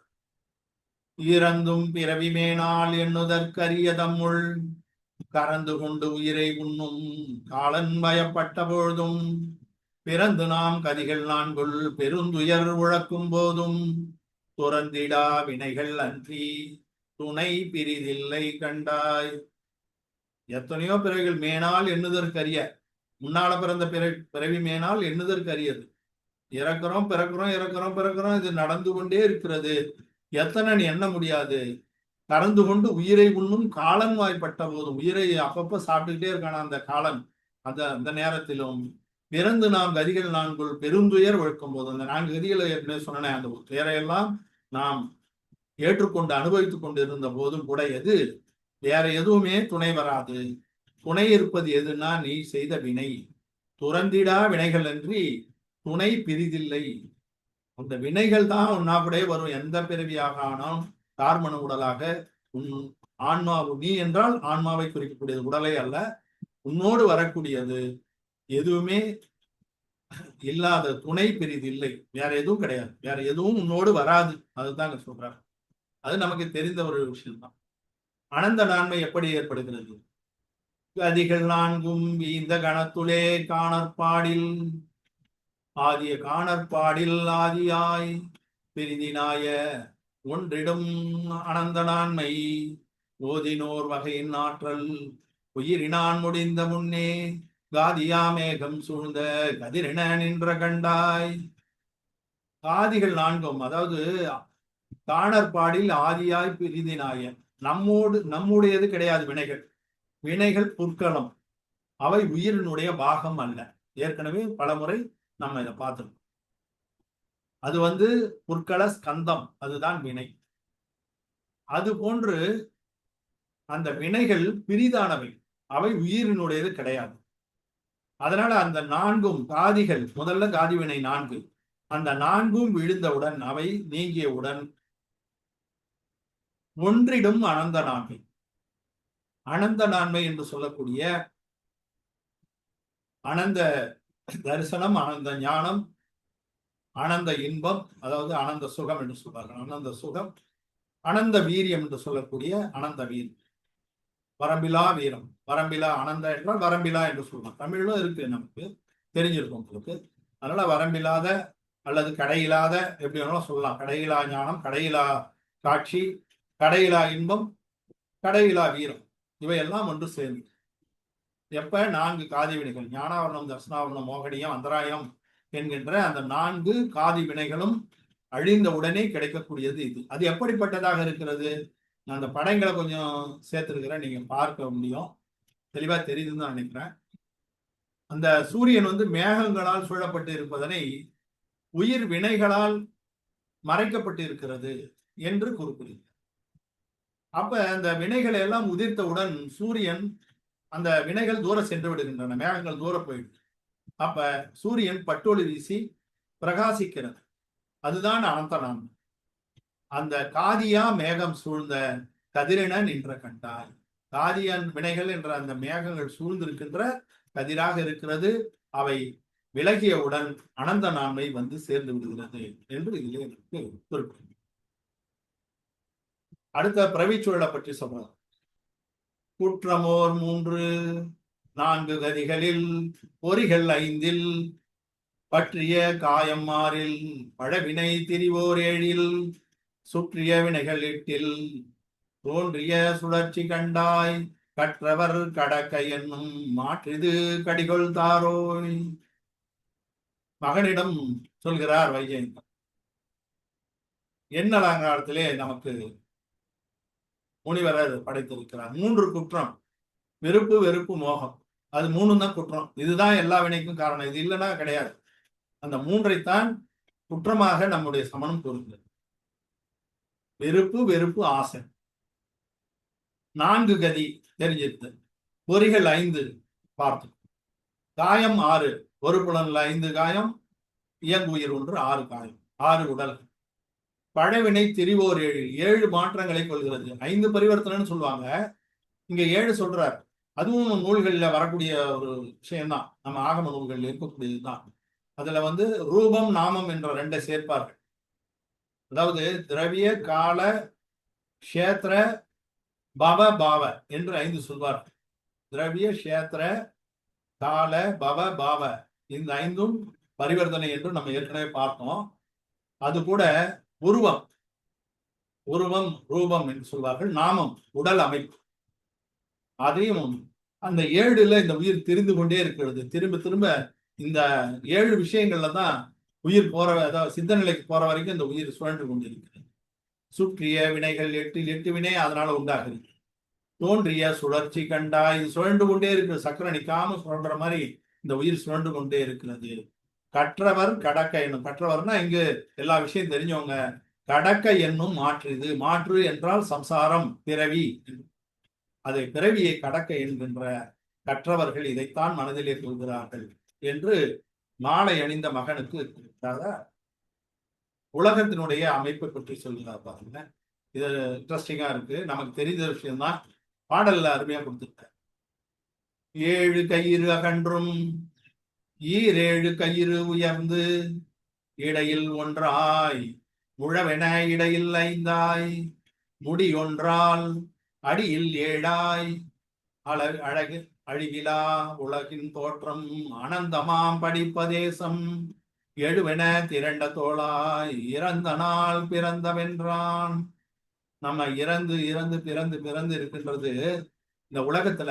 அனந்தமாம் படிப்பதேசம், எண்ணற்ற பிரதேசங்களிலே இந்த உலகத்திலே பிறந்திருக்கிறது. இந்த உலகம் அதனுடைய அளவீடுகள் என்னவாக இருக்கிறது? அங்க பார்த்தோம்னா நமக்கு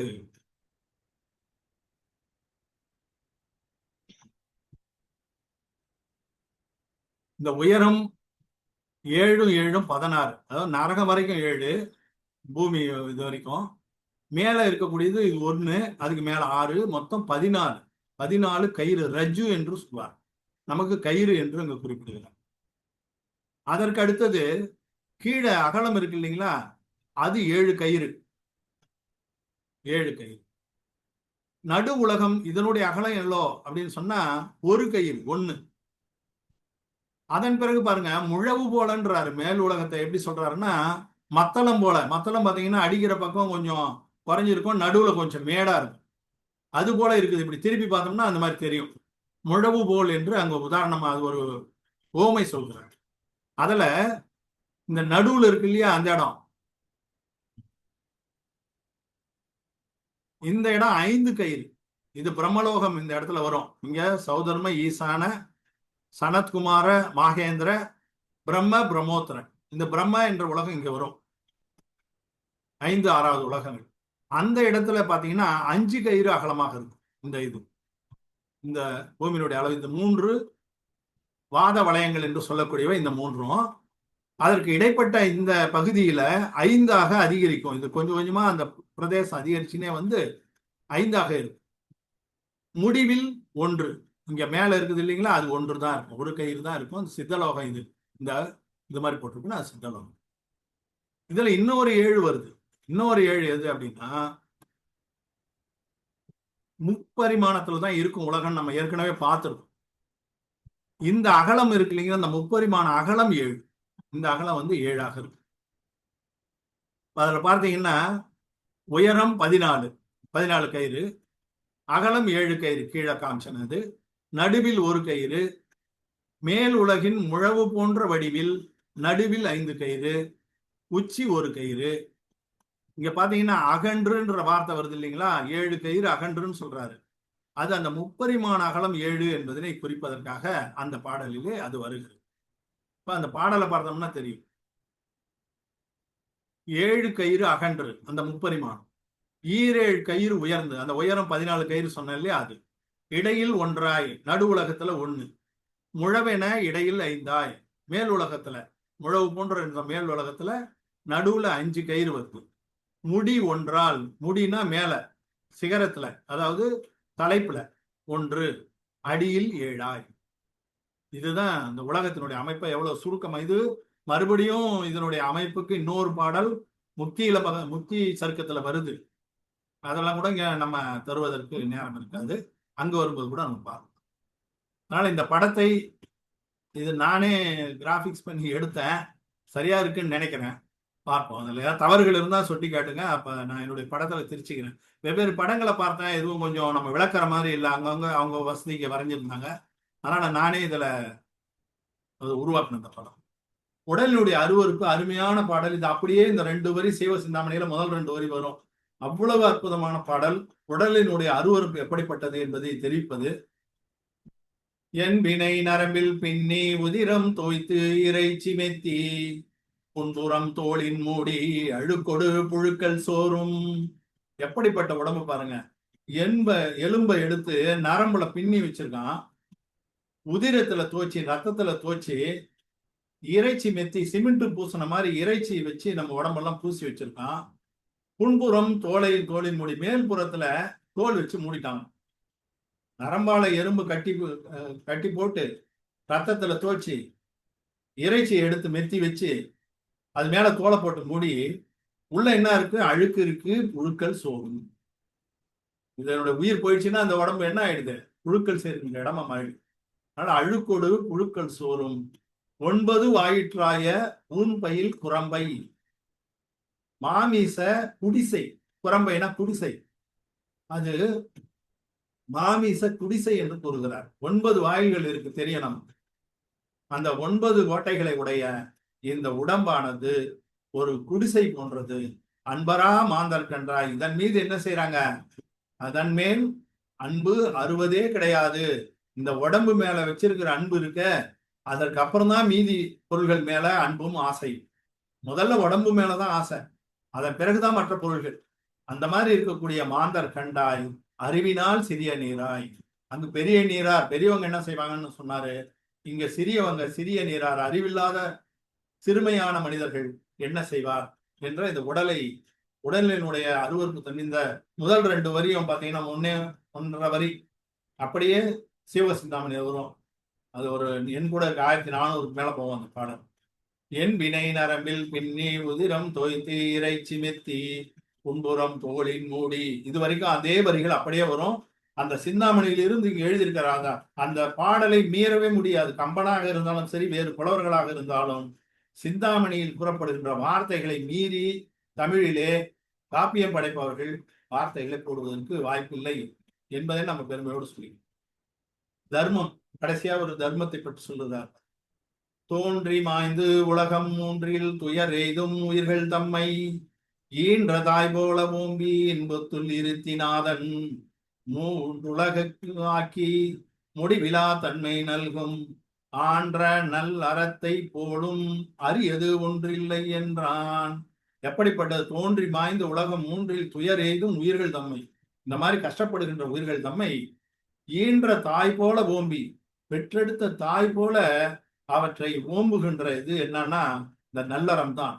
அது மட்டும் இல்ல, இன்பத்துள் இருத்தி கடைசியா எங்க கொண்டு போய் சேர்க்குது? முடிவில்லா இன்பத்திலே, வரம்பில்லா இன்பத்திலே கொண்டு போய் சேர்ப்பது. நாதன் 3 உலகிற்கும் ஆக்கி, இந்த 3 உலகத்திற்கும் நாதனாக, அரகந்தராக, சித்தராக 3 உலகிற்கும் நாதனாக ஆக்கி முடிவிலா தன்மை நல்கும். அங்கே அதுக்கு முடிவே கிடையாது. அது நிலைத்த உயிராக அங்கே நின்றுவிடும். அந்த மாதிரி முடிவில்லா தன்மை ஆக்குகின்றது எது அப்படின்னா ஆன்ற நல்லறம். நல்லறம்னாலே அது பெருமை மிக்கது. அதை இன்னும் பெருமை மிக்கதாக ஆன்ற என்ற வார்த்தையும் இங்க சேர்த்திருக்கிறார். கவிதை நயம் கூட, இந்த புலமை நயம் கூட நம்ம இங்க பாராட்டத்தக்கது. அதற்கு தனியாக யாராவது முயற்சி செய்யலாம். நம்ம புலவர் ரவி அதில் நல்லா ஆராய்ச்சி செய்யக்கூடிய மனப்பான்மை உள்ளவர், அவர் கூட எடுத்துட்டு போறலாம். இந்த கவிதை நயத்துல ஆசான் இதெல்லாம் வல்லவர். அவர் அவ்வப்போது சில பாடல்களுக்கு மிக விளக்கமாக கூறக்கூடிய வல்லமை படைத்தவர். அவரையும் நம்ம ரசிக்க காத்திருக்கோம். இது சொல்லி முடிச்சாச்சு. இதெல்லாம் சொல்லி முடிச்சுட்டு கடைசியில என்ன சொல்றாரு அவரு? அதனால நான் இதையெல்லாம் துறந்து விட்டு நான் தவத்துக்கு செல்ல போகிறேன், அந்த வீட்டுலை அடைவதற்கான முயற்சியிலே ஈடுபட போகிறேன் என்று சொல்கிறார். சொன்ன உடனே முதல் மகனாக இருக்கக்கூடிய சஞ்சயன் தன்னை கூப்பிட்டு, நீதான் முடி ஏற்றுக்கொள்ள வேண்டும், அரச பட்டத்தை சூட்டிக் கொள்ள வேண்டும் என்று அவர் சொல்கிறார். அவர் சொல்லும் பொழுது சயந்தன் இவ்வளவும் கேட்டுவிட்டு, அரியது திருவரம் அல்லது இல்லையேல் மருவிய திருவரம் ஒருவி மன்னனாய் உருகெழு முடி கவிந்து உலகமாழ்வது பெருவிலை மணியினை பிண்டிக்கு ஈவதே. எவ்வளவு அரிய திருவரத்தை நீங்க சொல்லி இருக்கிறீங்க, இதுதான் காப்பாற்றும். இந்த மாதிரி திருவரத்தை மருவிய தழுவிய ஒருவி மன்னனாய் அந்த மாதிரி இல்லாம உருகெழு முடி கவித்து உலகம் ஆள்வது, மணிமுடியை சூடிக்கொண்டு இந்த உலகத்தை ஆள்வது, பெரிய விலையை கொடுத்து புண்ணாக்கு வாங்குவது போன்றது. எவ்வளவு தெளிவா சொல்றாரு. பெரு விலை மணியினை, பெரிய விலை உள்ள ஒரு மாணிக்க மணியினை கொடுத்துட்டு பின்னாக்கு வாங்குவது போன்றது. பிண்டிக்கு ஈவதே, ஒரு பிண்டியை வாங்குவதற்காக, புண்ணாக்கு வாங்குவதற்காக விலையுயர்ந்த மணியினை, விலையே இல்லாத மணியினை கொடுப்பது போன்றது என்று சஞ்சயந்தன் சொல்கிறான், முதல் மகன் சொல்கிறான்.